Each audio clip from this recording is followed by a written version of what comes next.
Good afternoon and welcome to your daily dose of SirToshi's news. Today's date is Wednesday the 22nd of June 2022. Without further ado, let's just jump straight into it. BuyBSV.live, the best place to buy Bitcoin SV online. The original protocol and genuine Bitcoin. Alright, let's get into this news. Want to get through this quickly. Just a few articles I want to touch on. Check this out. So it says here, Bitcoin miners sold their entire May harvest report. Alright, let's see what's going on here then. Bitcoin miners, that's BTC he's referring to, are finding it, that's the SegWit protocol, are finding it extremely hard to continue their operations as the cost of their production has exceeded the profit. Ooh. The cryptocurrency markets entered a sell-off phase in the first week of June, seeing a market-wide rout with the majority of cryptocurrencies falling to a 4-year low. The deteriorating market conditions have also affected Corecoin BTC mining profitability adversely, forcing miners to liquidate their BTC holdings. Ooh! New data from the Arcane Research shows that public Corecoin BTC mining firms sold 100% of their BTC production in May, compared to the usual 20 to 40% earlier. In the first 4 months of 2022, public BTC mining firms sold 30% of their mined production, which increased 3x fold in May and is expected to rise even further in June. While public BTC core miners only make up to 20% of the total network hash rate, their behavior often reflects the sentiments of the private miners as well. Miners collectively hold 800,000 BTC, that's a huge amount, making them one of the biggest whales in the market. Out of these, public miners hold 46,000 BTC, and their selling spree could push the price further down. It's going to go more than that. The condition has only worsened in June, with the Bitcoin, that's Corecoin BTC price, falling below the 2017 high of $20,000 and recording a new 4-year low of $17,783. Miners to exchange flow, a data metric shows that the volume of BTC sent by miners onto exchanges has reached a new high in June, reaching a level not seen since January 2021. As Cointelegraph reported earlier, BTC core miners to exchange flow ratio hit a 7-month high when BTC price tanked below 21,000. The decline of the price of BTC has also made many mining machines unprofitable, forcing miners to leave the crypto market. Crypto quant. Oh, right, I might have to find that one. Look at that. Look at the sales coming in. Good. It's economically worthless anyway. Best get rid of it now. Bitcoin hash price is a mining metric that represents the miner revenue on a per terahash basis. It is the average value in fiat currency of the daily rewards a miner gets per each terahash, calculated USD terahashes per day, which has fallen to a new 1.5-year low.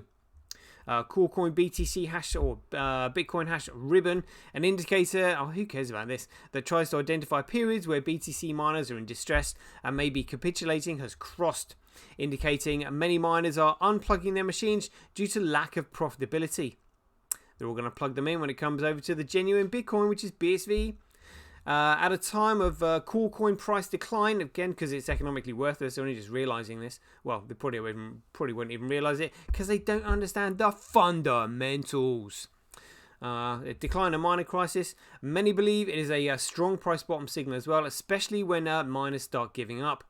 Yep, oh dear, BTC slumped below 21,000 again and was trading just above 20,000 at press time, seeing 6% decline over 24 hours. Who cares? Who cares, really? Checking out, a US lawmaker lays out case for digital dollar. Is that right? We'll just touch on this quickly.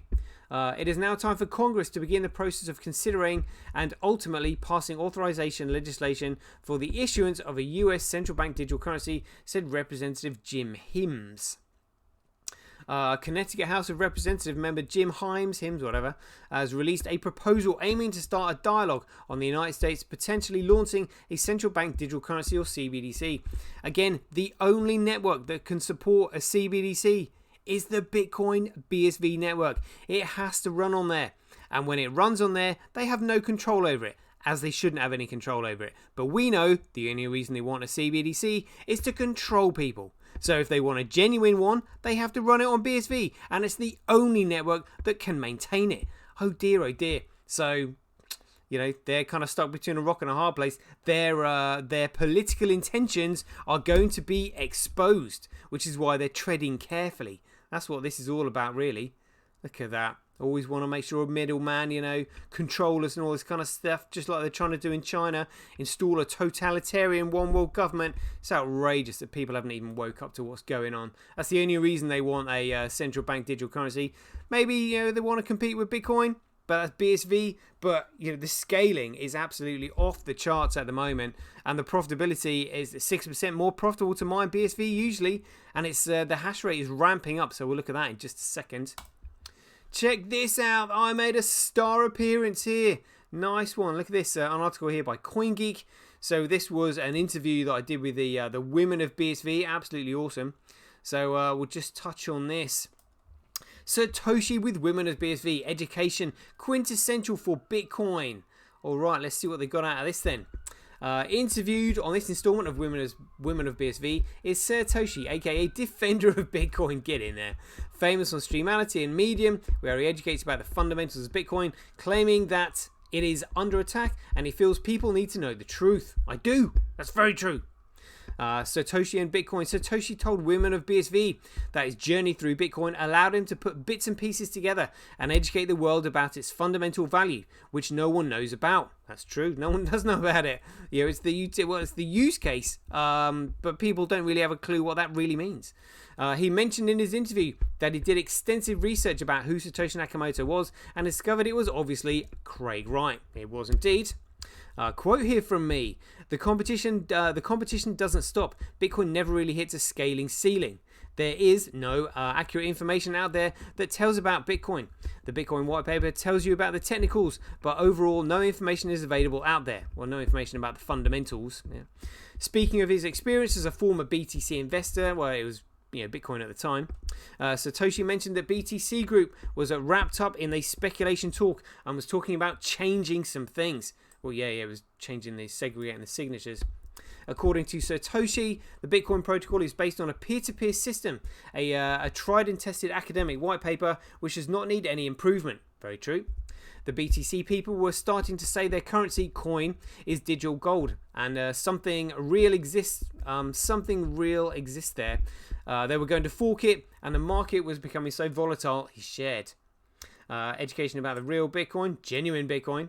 There is a real gap between what people think Bitcoin is and what it actually is. Focused on educating the world about the real Bitcoin, the genuine Bitcoin, Satoshi has been teaching and preaching the fundamentals of the technology to fix the issue of lack of its education.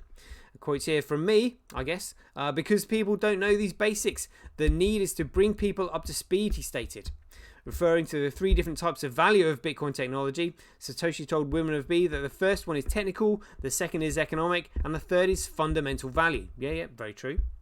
He pointed out that the technical value is the speed, cost, and scale of the network. Indeed it is.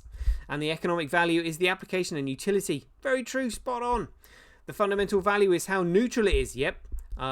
Because the money has to be neutral so people can trust the network, where no one has any control over their money. Yes, very good. According to the Bitcoin white paper, there is no central point of authority or control, which means it could be manipulated to be controlled. But if you do that, you manipulate its value. Well, you crash its value to zero because it's a commodity. It has to be common to everyone. So therefore, you protect it with patents.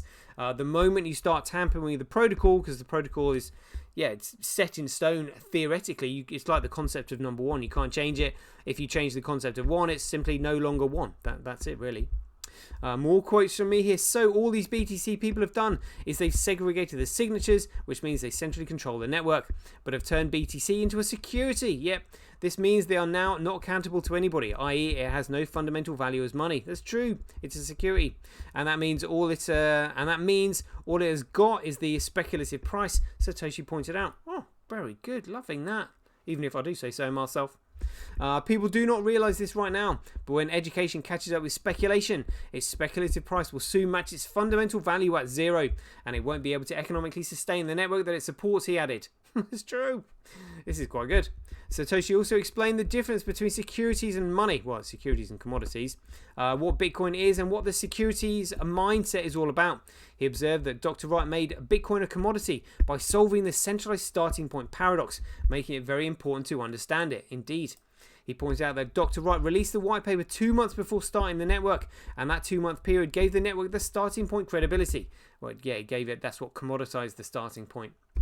Because he released the white paper to a cryptographic mailing list, a group of competent individuals, all of them had an equal opportunity to start the network, he said. Indeed. Satoshi cited that Dr. Wright thought of using a pseudonym, Satoshi Nakamoto, and then taking a step back, letting proof of work dilute the centralized starting point over a period of 10 years. Indeed.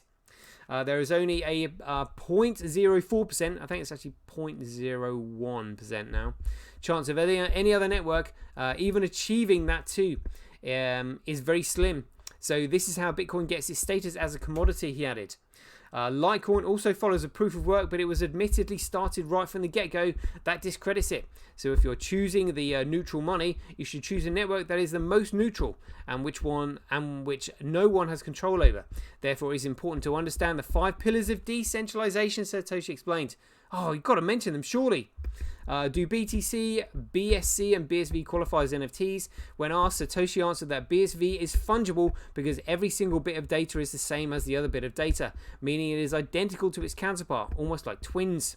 But anonymous network and crypto have no value as money because nobody knows who are their creators and who has control over their money, he concluded.